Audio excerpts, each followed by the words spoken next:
साथियों नमस्कार, स्वागत है आपका अपने YouTube channel Agri Mission Coaching. तो दोस्तों आज हमारी क्लास है 9 नंबर NR सोंडा की, जो हमारी बुक चल रही है एग्रीकल्चर सुपरवाइजर के लिए। सबसे पहले आपको बता देता हूँ, हमारा जो ऑफिशियल एग्री मिशन कोचिंग का जो एप्लीकेशन है वहाँ टेस्ट सीरीज चल रही है, जो 6 दिन में पढ़ाया जाता है। ये 6 दिन में YouTube पे पढ़ाया जाता है। उसका संडे को क्या होता है, टेस्ट होता है। संडे को टेस्ट होता है। टेस्ट सीरीज आप एप्लीकेशन पर जाके ज्वाइन कर सकते हो। सर्च कीजिए गूगल प्ले स्टोर में एग्री मिशन कोचिंग, डाउनलोड करके वहाँ आप स्टोर में जाओगे तब आपको टेस्ट सीरीज अवेलेबल होगी। यानी जो 6 दिन यहाँ पढ़ाया जाता है प्लस हिंदी जीके के जो क्वेश्चन हैं 60 एग्रीकल्चर के 25 जीके के और 15 क्वेश्चन हिंदी का, ये पैटर्न रहता है। संडे को टेस्ट होता है और 6 दिन यहाँ पढ़ाया जाता है। मंडे को आपको टॉपिक बता दिए जाते हैं कि कौन सा टॉपिक का टेस्ट होगा। तो टेस्ट सीरीज ज्वाइन करना चाहते हैं आप, तो आप प्ले स्टोर में जाइए, एप्लीकेशन को डाउनलोड कर लीजिए। अन्यथा आप इस वीडियो के डिस्क्रिप्शन में जाइए, वहाँ से आप उस एप्लीकेशन को डाउनलोड कर सकते हो। तथा हमारे टेलीग्राम चैनल को भी ज्वाइन कर लें, वहाँ से आपको क्विज़ है वो मिलती रहती है। अच्छी अच्छी क्विज है, क्वेश्चन है वहाँ मिलते रहते हैं। उसी का लिंक है वो डिस्क्रिप्शन में दिया गया है। तो अब अपने स्टार्ट करते हैं नेक्स्ट क्लास। अपनी क्लास में अपने बात करते हैं नेक्स्ट, हम बात कर रहे थे बायोलॉजिकल कंट्रोल की। बायोलॉजिकल कंट्रोल या जैविक नियंत्रण। तो आपने देखें सूक्ष्म जीवों द्वारा जैविक नियंत्रण की बात करें।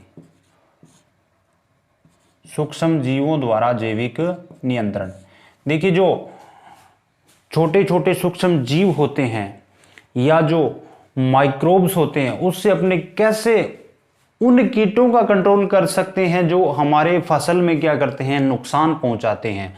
ये जैविक नियंत्रण है वो क्या होता है, अपने जो पारिस्थितिकी है या कह सकते हैं हमारा जो वातावरण है, पर्यावरण है, उसके लिए भी सुरक्षित होता है, क्योंकि इसके पर्यावरण है वो प्रदूषित नहीं होता। तो बायोलॉजिकल कंट्रोल है वो क्या है, आज के समय की डिमांड भी है। तो सूक्ष्म जीवों द्वारा जो जैविक नियंत्रण है उसमें बात करें हम कैसे कर सकते हैं। तो कैसे कर सकते हैं, नंबर 1, या तो हम कर सकते हैं फफूंद से,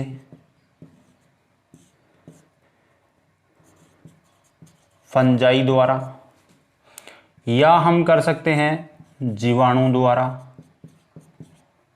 बैक्टीरिया, या हम कर सकते हैं विषाणु द्वारा, या हम कर सकते हैं विषाणु यानी वायरस द्वारा, या हम कर सकते हैं सूत्रकृमि द्वारा, निमेटोड्स के द्वारा। देखिए दोस्तों, जब हमारे खेत में जो कीट नुकसान पहुंचा रहे हैं उनका यदि कंट्रोल करना है तो हम कौन कौन से सूक्ष्म जीवों को काम में ले सकते हैं। फफूंद को काम में ले सकते हैं, जीवाणु को काम में ले सकते हैं, विषाणु को काम में ले सकते हैं और सूत्रकृमि को काम में ले सकते हैं। यदि अपने बात करें इसके, सबसे पहले जो माइक्रोबियल कंट्रोल शब्द है वो किसने दिया, वो दिया था स्टर्नहेंस ने दिया था 1949 में। माइक्रोबियल जो शब्द है सबसे पहले, माइक्रोबियल कंट्रोल शब्द सबसे पहले किसने दिया था, स्टर्नहेंस ने दिया था 1949 में। ये आपको याद रखना है। कौन सा, जो सूक्ष्म जीवों द्वारा नियंत्रण किया जाता है उसको कहते हैं माइक्रोबियल कंट्रोल। सूक्ष्म जीवों द्वारा जो जैविक नियंत्रण किया जाता है उसे क्या कहते हैं, माइक्रोबियल कंट्रोल कहा जाता है। और ये शब्द दिया था स्टर्नहेंस ने 1949 के अंदर ये शब्द दिया था। तो अपने बात करेंगे आगे नेक्स्ट कि किस प्रकार कंट्रोल है वो किसका किया जाता है। तो माइक्रोबियल कंट्रोल में आने वाले सूक्ष्म जीवों की बात करें तो फफूंद, जीवाणु, विषाणु और सूत्रकृमि। सबसे पहले हम बात करेंगे फफूंद के बारे में। सबसे पहले बात करेंगे फफूंद के बारे में।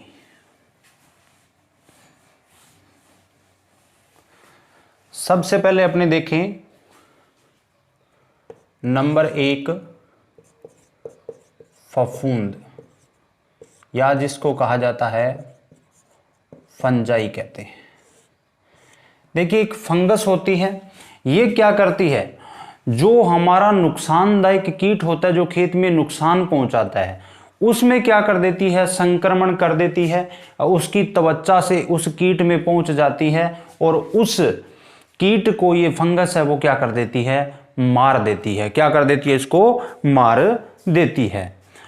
तो अपने बात करें जो कौन कौन सी कवक है जिससे हम नियंत्रण है वो कर सकते हैं। तो सबसे पहले अपने बात करें, एक उदाहरण की बात करें तो बवेरिया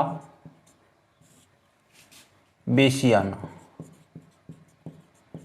बवेरिया बेसियाना, जो बवेरिया बेसियाना एक कवक होती है वो क्या काम करती है, जैसे ये कीट है तो इसके स्पोर क्या होंगे, इसके स्पोर इसके अंदर त्वचा से प्रवेश कर जाते हैं, त्वचा से प्रवेश कर जाते हैं और इसको क्या कर देते हैं, लकवाग्रस्त कर देते हैं। लकवाग्रस्त, इस कीट को क्या कर देते हैं, ये कीट है इसको लकवाग्रस्त कर देते हैं। कुछ दिनों में क्या इसकी मृत्यु हो जाती है, क्या हो जाती है, मृत्यु हो जाती है। और ये कीट क्या होता है कि सफेद रंग की मम्मी में बदल जाता है, सफेद रंग की मम्मी में बदल जाता है। सफेद रंग की मम्मी का मतलब क्या होता है, ये इसके सफेद रंग से कवर कर लेती है और वो मृत हो जाता है, यानी मरने के बाद में ये सफेद कलर का हो जाता है कीट। ये क्या होता है, आपका बवेरिया बेसियाना कवक है जो करती है। यदि हम बात करें कि ये कंट्रोल किसका करती है, यदि इसकी बात करें कि ये कंट्रोल किसका करती है तो प्लांट होपर,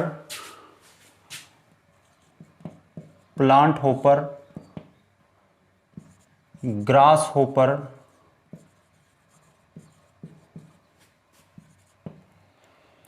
आपका गर्ब, फिर बात करें यदि plant hopper, grass hopper, grub, boll weevil, या जो लेपिडोप्टेरा गण के कीट है, लेपिडोप्टेरा गण के कीटों का नियंत्रण करती है। लेपिडोप्टेरा गण के कीटों का क्या करती है, ये नियंत्रण करती है। इतनी बात आपको समझ में आई होगी। या और हो सकता है जैसे वूली एफिड हो सकता है, कल अपने बात की थी उसकी, वूली एफिड की, बग हो सकता है। इन सभी कीटों का नियंत्रण कौन करती है, आपकी बवेरिया बेसियाना है वो इसका नियंत्रण है वो करती है। ये क्लियर हो गया होगा आपको। अब चलते हैं अपने नेक्स्ट, बात करेंगे दूसरी जो फंगस होती है उसकी। अब बात करेंगे अपने दूसरी फंगस की, मेटाराइजियम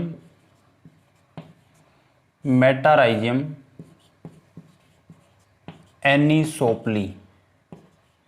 मेटाराइजियम एनिसोप्ली ये भी क्या है, एक प्रकार की कवक है जो किसका नियंत्रण करती है, जो खेत में नुकसान पहुंचाने वाले कीट होते हैं उसका नियंत्रण करती है। कौन कौन से कीटों का नियंत्रण करती है, यदि मैं बात करूं नियंत्रण करने वाले कीटों की तो ये करती है सफेद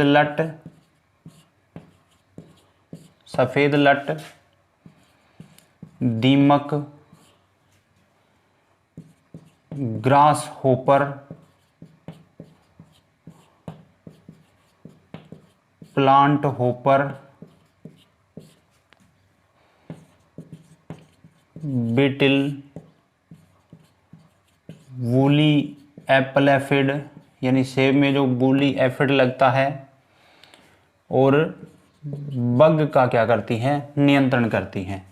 ये दीमक और सफ़ेद लट का नियंत्रण करती है। Grass hopper, plant hopper, beetle, woolly aphid, bug यानी मेटाराइजियम, एनीसोप्ली जो कवक होती है वो इन सभी का नियंत्रण कीटों का करती है। इन कीटों में क्या करती है, जैसे ही इस कीट में इसके स्पोर प्रवेश करते हैं तो क्या होती है, 3 से 4 दिन में क्या होता है, ये कीट इससे मर जाता है, कहने का संक्रमित होता है। सबसे पहले क्या होता है, सबसे पहले यदि बात करूं, इस कीट के जो जोड़ होते हैं ना, इस कीट में जितने भी शरीर में जोड़ होते हैं वो हल्के हरे रंग के हो जाते हैं। क्या हो जाते हैं, हरे रंग के हो जाते हैं।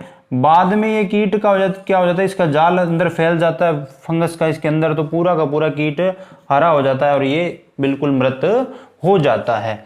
तो ये कीट, ये आपका है क्या है, मेटाराइजियम एनीसोप्ली काम करता है। नेक्स्ट बात करते हैं अपने तीसरी फंगस की। तीसरी फंगस की अपने बात करेंगे। तीसरी फंगस आती है हमारी वर्टिसिलियम लैक्नाई। वर्टिसिलियम लैक्नाई ये भी एक प्रकार की फंगस या फफूंद है जो क्या करती है, कीटों का, जो खेत में कीट नुकसान करते हैं उनका भी नियंत्रण करती है। जैसे रस चूसने वाले कीट होते हैं उनका ये नियंत्रण करती है। बात करें नियंत्रण कौन से कीटों का करती है, तो नियंत्रण आपका ये सफेद मक्खी,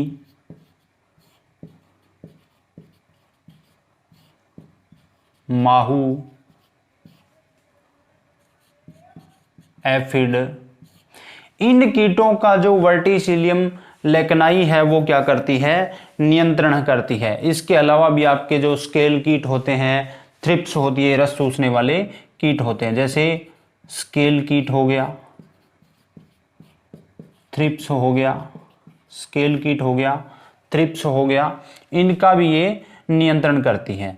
और इस कीट में जैसे ये कीट है, इस कीट में भी ये जब प्रवेश करती है, इसकी त्वचा को गलाकर प्रवेश करती है, ये फंगस है, इस कीट के शरीर में क्या करती है, इसकी त्वचा को गलाकर प्रवेश कर जाती है और इससे क्या होता है, अंदर का जो इसका रस होता है ये रस को चूस लेती है, इस रस का भक्षण कर लेती है, चूस लेती है, जिससे क्या हो जाता है, ये कीट है वो मर जाता है। इस प्रकार से ये फंगस है जो क्या करती है, नियंत्रण है वो करती है। आपको क्लियर हो गया होगा। और जो ये बवेरिया बेसियाना है मार्केट में, जैसे अनमोल बोस और लार्वोरिन, अनमोल बोस, लार्वोरिन और दमन आदि व्यापारिक नामों से भी मिलती है। ये व्यापारिक नाम से बिकती है मार्केट में। जो बवेरिया बेसियाना वो अनमोल बोस, लार्वोरिन और दमन के नाम से भी मार्केट में अपने को मिल जाती है। मेरे हिसाब से आपको इतना क्लियर हो गया होगा, इसमें कोई भी डाउट नहीं होगा। अब अपने चलते हैं, बात करेंगे नेक्स्ट हमारा रहता है फफूंद के बाद में बात करेंगे अपने 2 नंबर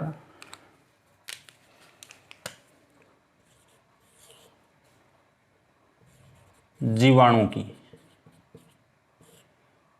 बैक्टीरिया की। बैक्टीरिया क्या, देखिए ये क्या काम करता है, जो कीट हमारे खेत में नुकसान पहुंचाते हैं उनका भी ये नियंत्रण करता है। और कैसे करता है, एक बैक्टीरिया का, मान लो क्या है बैक्टीरिया, इन बैक्टीरिया का एक जो तरल पदार्थ होता है वो फसलों पे डाल दिया जाता है। उसमें क्या होते हैं, इसके ऊजू होते हैं, उसमें क्या होते हैं, ऊजू होते हैं और उसका छिड़काव कर दिया जाता है। तो ये बैक्टीरिया क्या कर देते हैं, उनमें रोग उत्पन्न कर देते हैं। जैसे आपने नाम सुना होगा बीटी, इसका नाम होता है पूरा बेसिलस थुरिनजेने बेसिलस थुरिनजेनेसिस है क्या? ये एक बहुत छोटा सोइल बैक्टीरियम है। क्या है ये? बहुत छोटा सोइल बैक्टीरियम यानी मृदा जनित जीवाणु है। क्या है ये? मृदा जनित जीवाणु है। इसे क्या है, मृदा से अलग किया गया है और इसको डाल के इसमें दिया गया, कपास में डाल दिया गया। इसको किसमें? कपास में डाल दिया गया। कपास के अलावा और भी है, जैसे बैंगन है आपका, ये और फसलें, सोयाबीन है, तंबाकू है, इनमें भी इसको डाला गया है। जिससे ये क्या है, जो लेपिडोप्टेरा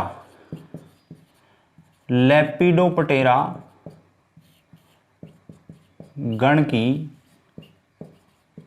लटों के प्रति प्रतिरोधी है। तो देखिए ये काम क्या करता है, जब अपने इस कल्चर का खेत में छिड़काव कर दिया तो जो लटें होती है वो लटें क्या करती है, जब खाती है, इससे जो छिड़काव किया हुआ खेत है, फसल है, तो या क्या होता है, जैसे कॉटन के तो अंदर इसमें जीन पाया जाता है, लेकिन अपने के कल्चर के रूप में भी बीटी आता है। इसको खेत में यदि डाल दिया जाता है तो जैसे ही वो लटें खाती है इसको, तो क्या हो जाती है, ये एक आमाशय विष है। कैसा है? आमाशय विष है या उदर विष है। कैसा है? उदर विष है। जिससे क्या हो जाता है, इनका मुंह भी लकवाग्रस्त हो जाता है और ये लटें हैं वो मर जाती है, जिससे ये खा नहीं पाती कुछ और मर जाती है। तो अपने बात करें कि प्रति हेक्टेयर इसका प्रयोग कितना करना चाहिए। मात्रा की बात करूं मैं यदि, तो मात्रा इसकी 0.5 से 1 लीटर प्रति हेक्टेयर इसकी मात्रा है वो खेत में छिड़काव उसका करना चाहिए। इस प्रकार से हम लेपिडोप्टेरा गण की जो आपकी बोलवर्म्स, जैसे पिंक बोलवर्म हो गई, कॉटन की जो आपकी स्पॉटेड बोलवर्म हो गई, धब्बेदार या चितकबरी सुंडी होती है, चने की लट होती है, हेलिकोवर्पा, आर्मीजेरा को भी इससे क्या किया जाता है, नियंत्रित किया जा सकता है। ये आपको समझ आया होगा कि जीवाणु से अपने जैविक नियंत्रण कैसे किया जाता है। बाद में बात करें कि व्यापारिक नाम, बाजार में ये किन नामों से मिलता है। व्यापारिक नाम यानी ये जो बिट्टी का कल्चर होता है मार्केट में अपने को किन नाम से मिलता है, यानी ये बैसिलस थुरिनजेनेसिस किस नाम से मिलता है। ये मिलता है आपको javelin, halt,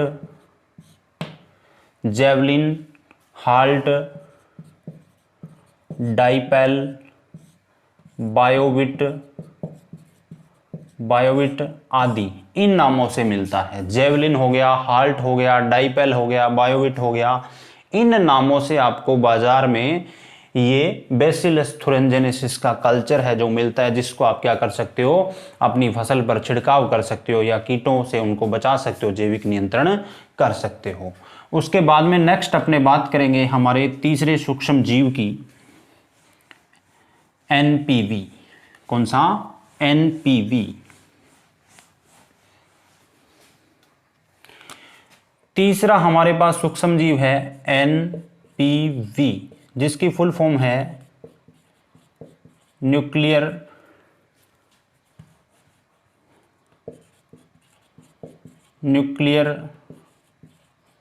poly hidrosis virus. Nuclear polyhedrosis virus ये एक प्रकार का क्या है, वायरस है। एनपीवी क्या है? एक वायरस है जो रोग पैदा कर देता है। किसमें? कीटों में रोग पैदा करता है। किसमें? कीटों में रोग पैदा करता है। क्या करता है? कीटों में रोग पैदा करता है। ये वायरस कीटों को रोगग्रस्त करके उनको क्या कर देता है, ये खत्म कर देता है, जिससे हमारी फसल को नुकसान है वो नहीं होता है। न्यूक्लियर पॉलीहाइड्रोसिस जो वायरस होता है एनपीवी, ये बिल्कुल एक सूक्ष्म जीव होता है। इसकी मात्रा की बात करूं मैं तो इसकी मात्रा रखी जाती है 250 से 500 LE। LE का मतलब क्या होता है? लार्वल इक्विवेलेंट, यानी लार्वा समतुल्य। लार्वा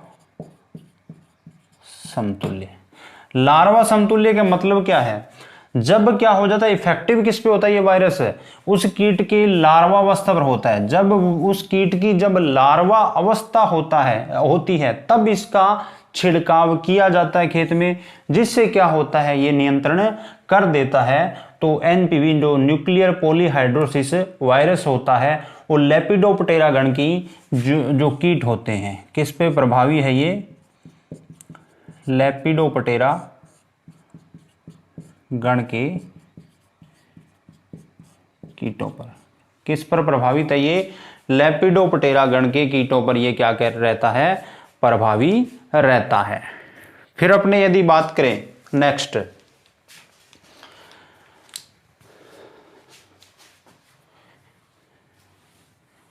नेक्स्ट बात करते हैं हम ईपीएन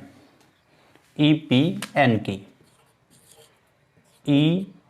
ईपीएन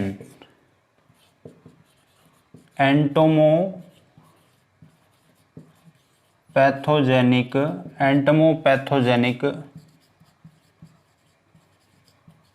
नीमेटोड्स, यानी कीट रोगकारी सूत्रकृमि। कीट रोगकारी सूत्रकृमि, ये क्या होते हैं? ऐसे सूत्रकृमि होते हैं जो क्या कर देते? फसलों में नुकसान पहुंचाने वाले कीटों को नष्ट करते हैं। क्या करते हैं? कीटों को नष्ट करते हैं। जैसे आपकी नियंत्रण किसका करते हैं? नियंत्रण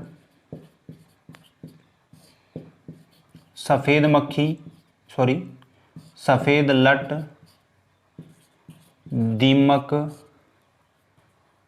दीमक और आपकी जो रूट गर्भ होती है, इनका ये नियंत्रण करता है। ये सूत्रकृमि होती है। ये सूत्रकृमि क्या करते हैं? जो इन कीटों के क्या होते हैं? जो प्राकृतिक जो छिद्र होते हैं, जैसे इनका जो श्वास छिद्र होता है स्पाइरेकल्स, जैसे स्पाइरेकल्स हो गया, मल द्वार हो गया या गुद्दा द्वार हो गया, इनसे क्या करते हैं? ये सूत्रकृमि इन कीटों में प्रवेश करते हैं और एक संयोजन बना लेते हैं। किसका? जीवाणु प्लस सूत्रकृमि का। किसका? जीवाणु प्लस सूत्रकृमि का। और ये जीवाणु क्या करता है? इसमें रोग उत्पन्न कर देता है इन कीटों के अंदर, जिससे क्या हो जाता है? ये कीट है वो मर जाते हैं। ये कीट है वो क्या हो जाते हैं? मर जाते हैं। और इससे क्या होता है? जो कीटों का जैविक नियंत्रण हो जाता है।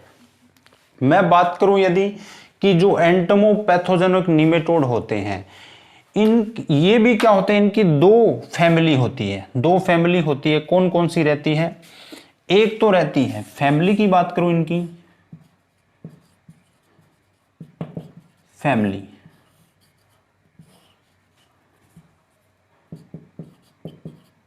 स्टेरनेमेटिडी और हेटेरोबेटिडी।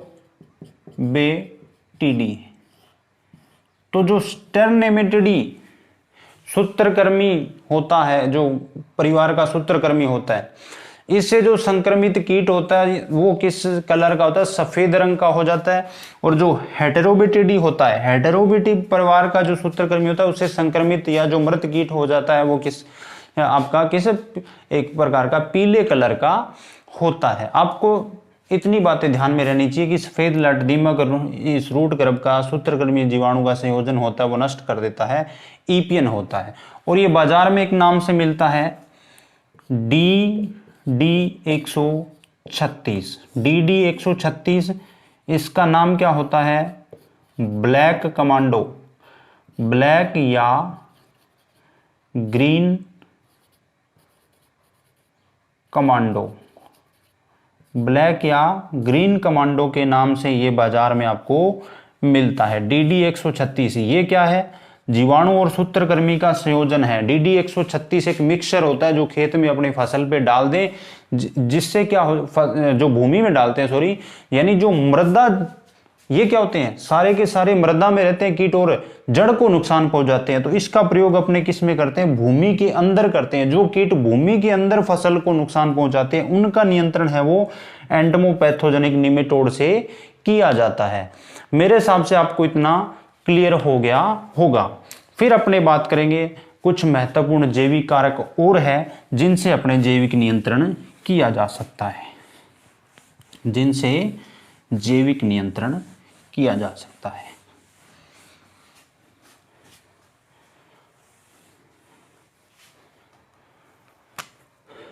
अपने विषाणु की भी बात कर चुके थे, एनपीवी की, और ईपीएन की भी बात कर चुके हैं। अब हम बात करेंगे जैसे कुछ अन्य हैं आपके जैविक कारक, ट्राइकोडर्मा। पहले हम बात करेंगे ट्राइकोग्रामा की। किसकी बात करेंगे? ट्राइकोग्रामा। देखिए ट्राइकोग्रामा होता क्या है? ट्राइकोग्रामा होता क्या है? ये एक होता है सूक्ष्म कीट। क्या होता है? सूक्ष्म कीट। काम क्या करता है ये सूक्ष्म कीट? क्या करता है? रोग फैलाने वाले रोगकारी कीटों के अंडों में अपने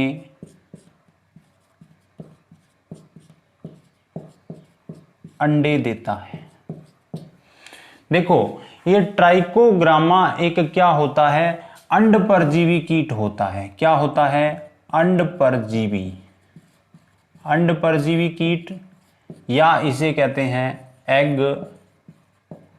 पैरासिटोइड। क्या कहते हैं? एग पैरासिटोइड कहा जाता है। क्यों? क्योंकि ये सूक्ष्म जीव होता है, वो कीट होता है, वो क्या करता है? रोगकारी कीट, यानी जो रोग उत्पन्न करते हैं कीट, उनके अंदर क्या कर देता है? उनके अंडों में अंडे दे देता है। क्या करता है? जैसे मान लीजिए कोई कीट है, उसने यहां अंडे दे रखे हैं, इसने यहां अंडे दे रखे हैं, इसने यहां अंडे दे रखे हैं, तो ये ट्राइकोडर्मा क्या करेगा? इन अंडों पे अपने अंडे दे देता है। इन अंडों पे अपने अंडे दे देता है। इन अंडों पे अपने अंडे दे दिए, तो ये जो उन रोगकारी कीटों के अंडे ना, उनको तो खत्म कर देता है, और इस अपने अंडों से क्या होता है? सल्ब कीट निकलता है। क्या निकलता है? सल्ब, यानी वयस्क बाहर निकलता है। यहां से जो वयस्क बाहर निकल गया, वयस्क यानी रोगकारी जो कीट थे उनके अंडों पे अंडे दिए, फिर क्या हुआ? इन अंडों को मारकर या खत्म करके बाहर निकल गया, वयस्क के रूप में बाहर निकलता है, और फिर वापस किसी कीट के अंडों की तलाश में, जैसे ये और किसी कीट के अंडे हैं, इन कीट के अंडों पे क्या कर देता है? ये वापस अंडे देकर फिर वहां से वापस वयस्क के रूप में निकलता है। यही प्रक्रिया चलती है। इसका जीवन काल है, वो जीवन चक्र है, वो 7 से 10 दिन का होता है। जीवन चक्कर 7 से 10 दिन का होता है। तो इस प्रकार से यह प्रक्रिया है, चलती रहती है। आपको समझ आया होगा कि किस प्रकार ये नियंत्रित करता है। अब देखिए इसको पाला कैसे जाता है, यानी अपने लेके आना है तो अपने को कैसे मिलेगा? एक कार्ड होता है। क्या होता है? कार्ड होता है, जिसे क्या कहते हैं? ट्राइको कार्ड होता है। क्या होता है? ट्राइको कार्ड होता है। एक ट्राइको कार्ड के अंदर 16,000 से 20,000 ट्राइकोग्रामा होते हैं। एक कार्ड के अंदर कितने? 16,000 से एक ट्राइको कार्ड के अंदर 16,000 से 20,000 ट्राइको कार्ड होते हैं। ऐसे ट्राइको कार्ड 1 हेक्टेयर में 100 स्थानों पर लगाए जाते हैं। 100 स्थानों पर लगाए जाते हैं, 100 स्थानों पर लगाए जाते हैं।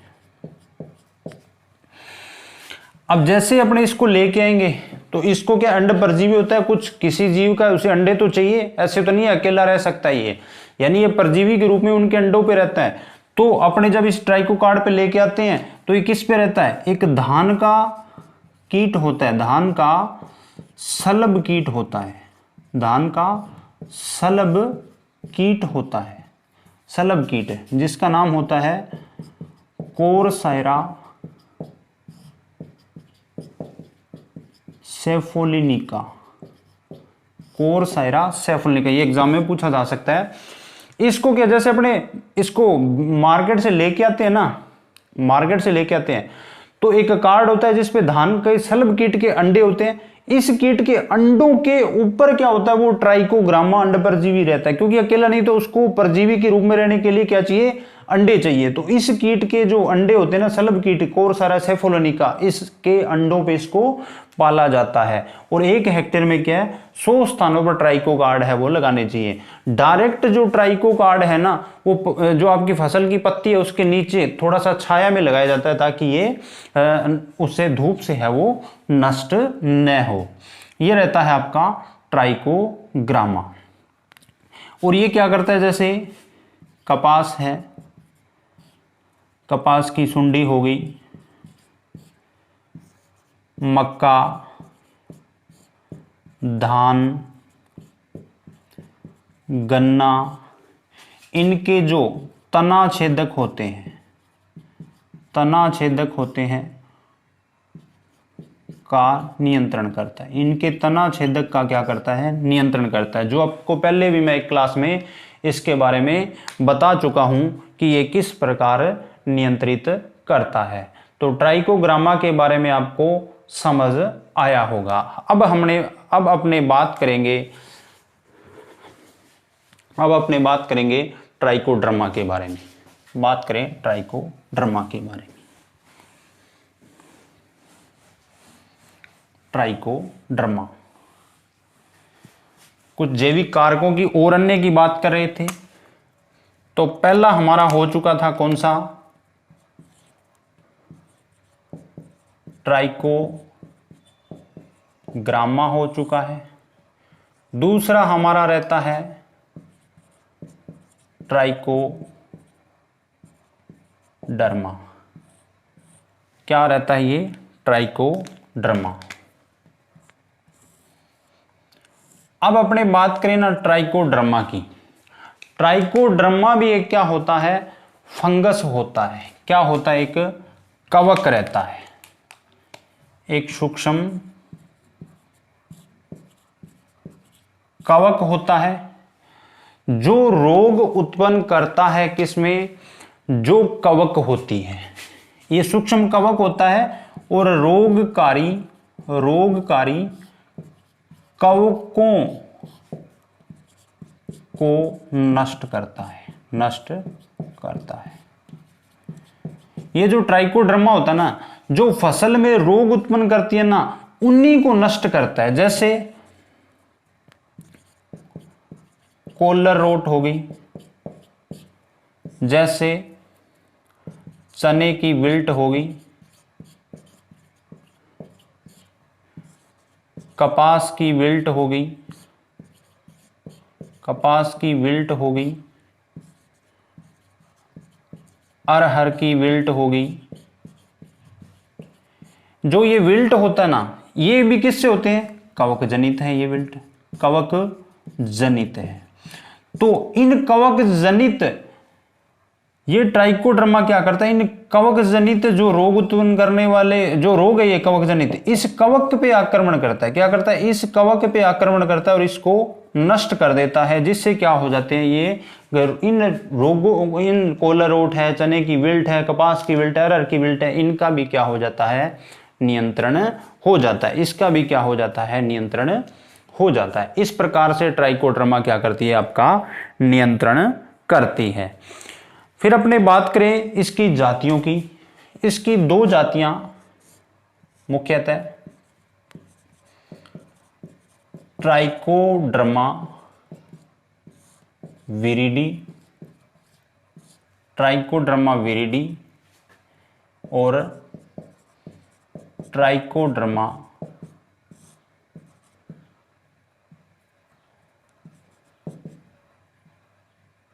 हर्जेनियम। दो जातियां रहती है इसकी मुख्यतः, ट्राइकोडर्मा विरिडी और ट्राइकोडर्मा हर्जेनियम जातियां हैं, जो इस प्रकार से जो रोग पैदा करने वाली कवक होती है उनका नियंत्रण है वो करती है। उसके बाद में अपनी बात करेंगे नेक्स्ट,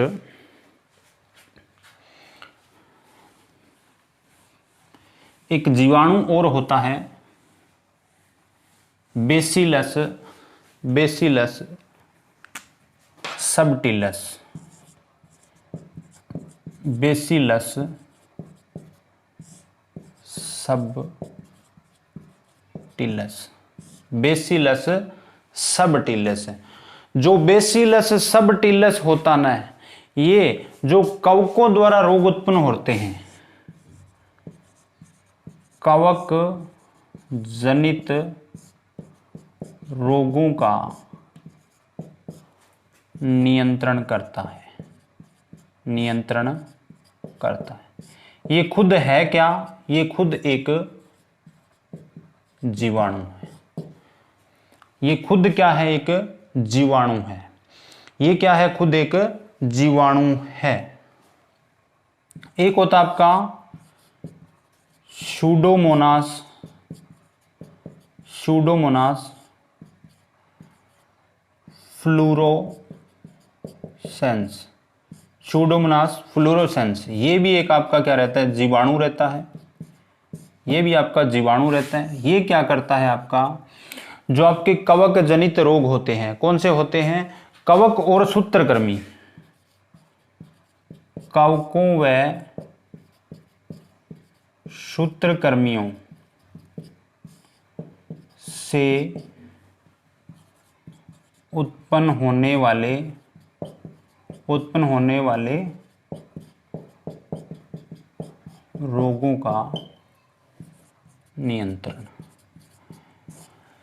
जो आपका बेसिलस सबटिलस होता है वो तो कवक जनित जो रोग होते हैं उनका नियंत्रण करता है, और सूडोमोनास फ्लोरोसेंस भी एक जीवाणु होता है, वो क्या करता है? कवकों और सूत्रकृमि से जो रोग उत्पन्न होते हैं उनका नियंत्रण करता है, इनका नियंत्रण करता है। अब कुछ अपने और यंत्रों की भी बात करेंगे जो जैविक नियंत्रण में काम आते हैं। कौन कौन से वो यंत्र हैं, किस प्रकार से उनको काम में लिया जाता है।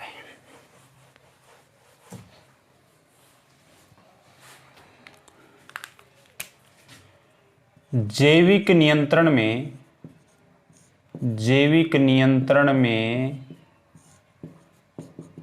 काम आने वाले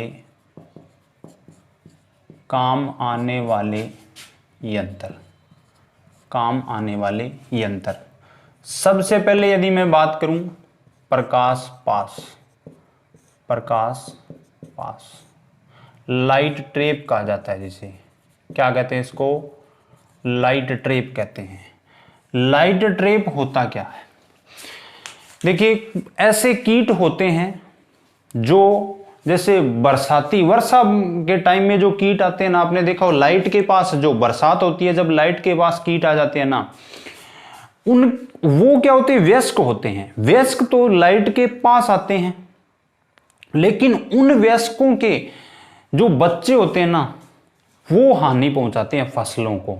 समझ आ गई बात है कि जब बरसात होती है तो आपने देखा हो कुछ कीट क्या होते हैं? लाइट के पास आते हैं, लेकिन उस लाइट के पास आने वाले जो वयस्क होते हैं ना, उनके बच्चे फसलों को नुकसान पहुंचाते हैं। वो वयस्क नुकसान नहीं पहुंचाते फसलों को, उनके बच्चे फसलों को नुकसान पहुंचाते हैं। तो अपने क्या करते हैं, बरसात वाले सीजन में क्या करते हैं, अपने खेत के अंदर, खेत में लाइट ट्रैप लगा दिए जाते हैं, लगा दिए जाते हैं। मान लो यहां आपने क्या किया, एक इस प्रकार एक बल्ब लगा दिया, इसका बल्ब लगा दिया मान लो खेत में, और यहां आपने क्या किया,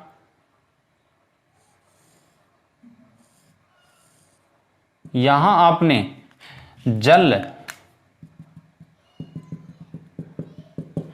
जल और मिट्टी का तेल।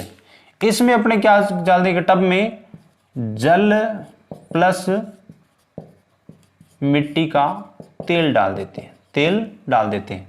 जैसे बरसात के टाइम में जो फसल को नुकसान पहुंचाने वाले कीट है ना, जो रात के 7 से 10 बजे तक, रात्रि के 7 से 10 बजे तक क्या होते हैं, इस बल्ब को अपने जलाते हैं। तो ये कीट क्या होंगे, इस बल्ब के पास आएंगे उड़कर, उनके वयस्क यहाँ इसके पास आएंगे, और जब ये ना यहाँ पर इसके पास आएंगे ना, तो इसके पास में, लाइट के पास आने से ये टब में गिरकर क्या हो जाएंगे, मर जाएंगे। जहां मिट्टी का तेल लगा हो उस टब में गिरते रहेंगे, इसमें मिट्टी का तेल और पानी होता है, जिससे क्या होते हैं, मरते रहते हैं। तो वो क्या कर सकेंगे, बच्चे पैदा ही नहीं कर सकेंगे। जब मर जाएंगे तो बच्चे नहीं पैदा कर सकेंगे, जिससे क्या होगा, आगे उनकी जो, कहने का मतलब जनरेशन नहीं आएगी, जिससे नुकसान नहीं हो पाएगा। ये क्या होता है, आपका लाइट ट्रैप होता है। इसे क्या कहते हैं, अपने लाइट ट्रैप या प्रकाश पास कहा जाता है। उसके बाद में बात करेंगे हम नेक्स्ट, फिरोमोन ट्रैप। फिरोमोन ट्रैप, आपने फिरोमोन ट्रैप के बारे में भी सुना होगा।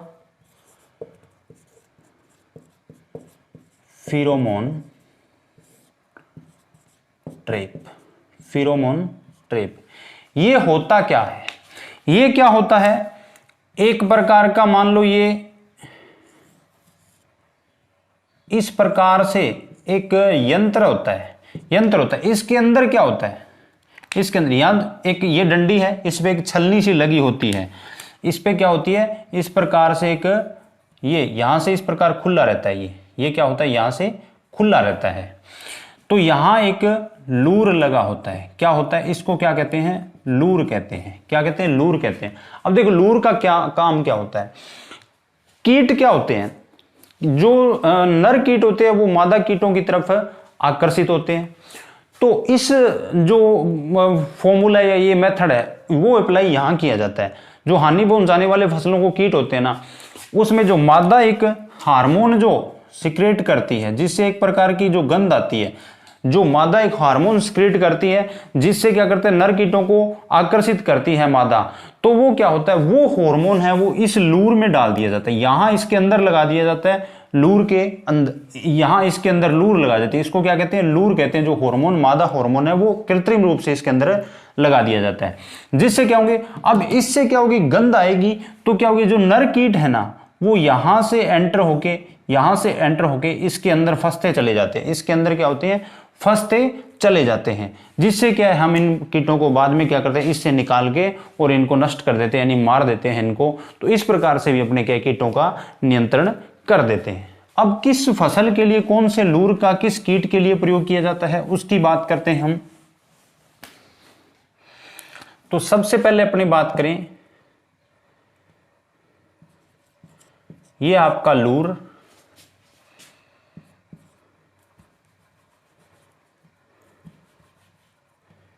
ये आपका कीट, और ये रहती है फसल, ये रहती है फसल।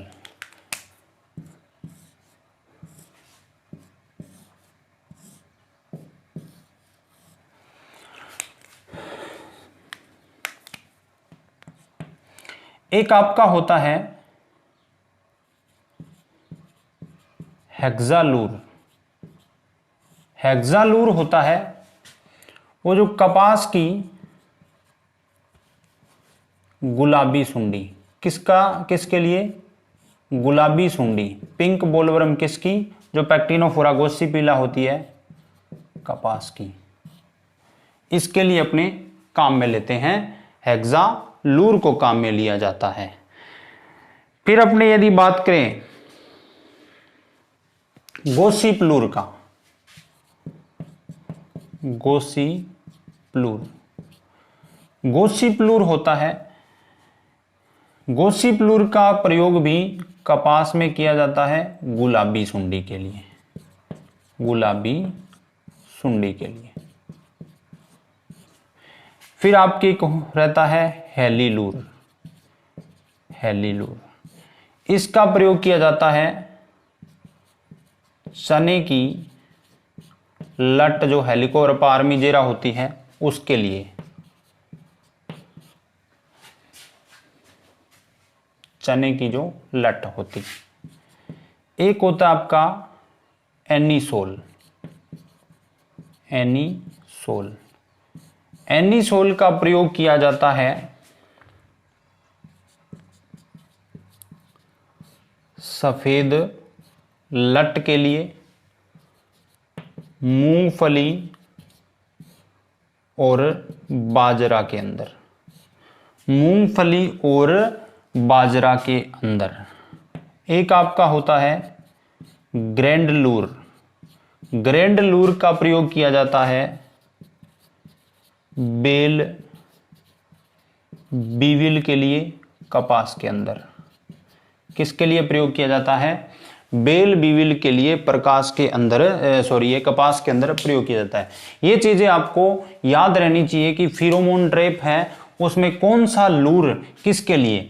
जैसे हेक्सालूर है वो गुलाबी सुंडी के लिए कपास की, गोसिप लूर है वो भी गुलाबी सुंडी कपास के लिए प्रयोग किया जाता है, हेलीलूर है वो चने की लट के लिए प्रयोग किया जाता है, हेलिकोर पार्मिजेरा। एनीसोल भी क्या होता है? सफेद ओलोट्रिकिया कॉन्सनगुनिया होती है जो सफेद लट मूंगफली और बाजरा के लिए इसका प्रयोग है वो किया जाता है। ग्रैंडलूर का प्रयोग बेल वीविल का प्रयोग के लिए, नष्ट करने के लिए कपास के अंदर, बेल वीविल को उसके अंदर इस फेरोमोन ट्रैप से आकर्षित करने के लिए इसका प्रयोग किया जाता है। तो दोस्तों मेरे हिसाब से आपको बहुत अच्छे से समझ आया होगा। यदि आपको क्लास अच्छी लगी हो तो इस वीडियो को लाइक जरूर करें, अपने दोस्तों तक ज़्यादा से ज़्यादा शेयर करें, ज़्यादा से ज़्यादा अपने दोस्तों तक आप शेयर करें जिससे इस वीडियो को, इस चैनल को ज़्यादा से ज़्यादा रीच मिले। यदि आपने अभी तक इस चैनल को सब्सक्राइब नहीं किया तो सब्सक्राइब कर लें। और एक बार आपको छोटी सी मैं इन्फॉर्मेशन और दे देता हूँ। यदि आप टेस्ट सीरीज ज्वाइन करना चाहते हो, जिस प्रकार से आप क्लास ये देख रहे हो इसी प्रकार डेली क्लास होगी 6 दिन। वीक में क्या होगी? ये आपका एक वीक है, वीक में 6 दिन क्लास होगी। 6 दिन क्लास होगी। इस 6 दिन क्लास का टेस्ट कब होगा? संडे को। जितना इसमें पढ़ाया जाता है उसका टेस्ट होगा संडे को। इस टेस्ट में क्या होगा? एग्रीकल्चर जो यूट्यूब पे क्लास होगी, हिंदी प्लस राजस्थान जीके। इस टेस्ट में 60 plus 15 plus 25 question, total 100 question रहते हैं। एक बहुत अच्छे लेवल का टेस्ट होता है। यदि आप इसे ज्वाइन करना चाहते हैं तो एग्री मिशन कोचिंग का जो ऑफिशियल एप्लीकेशन है, मोबाइल एंड्रॉयड एप्लीकेशन है, वो प्ले स्टोर से जाके डाउनलोड कर सकते हो या इस वीडियो के डिस्क्रिप्शन में उसका लिंक दिया हुआ है। उस एप्लीकेशन डाउनलोड करने के बाद, रजिस्टर करने के बाद में वहाँ आप नीचे दिया हुआ है, होम है, आपका स्टोर है, इस प्रकार से आप स्टोर में जाना, वहाँ आपको एक टेस्ट सीरीज दिखाई देगी, उसको आप बाय कर सकते हो, उसको आप वहाँ से बाय कर सकते हो। और ये जब तक ये बुक कंप्लीट होगी उस पूरी बुक के आपसे टेस्ट इसमें लिए जाएंगे, तो आप इस टेस्ट सीरीज को ज्वाइन कर सकते हो। और हमारे टेलीग्राम चैनल को ज्वाइन करने के लिए डिस्क्रिप्शन में लिंक दिया गया है, वहाँ भी आपको क्विज है वो मिलती रहती है। तो दोस्तों आज के लिए इतना ही। जय हिंद, जय भारत।